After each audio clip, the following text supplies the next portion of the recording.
আশা ছিল যাব মদিনা,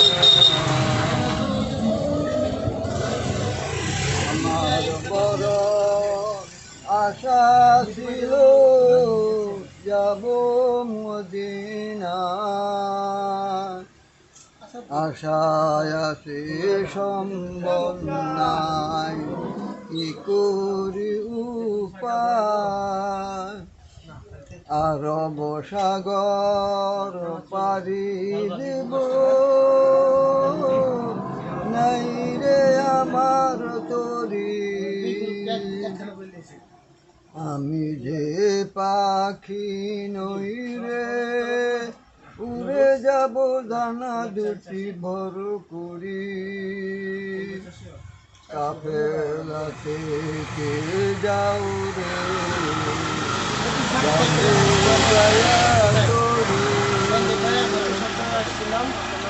আমাকে নিয়ে যাও ভাই মদিনায়, তোমায় মিনতি করি, আমাকে যদি নাও ভাই মদিনায়, এই অদমের সালাম পৌঁছায় নবীজির রওজায়। কম হয় তবু আমার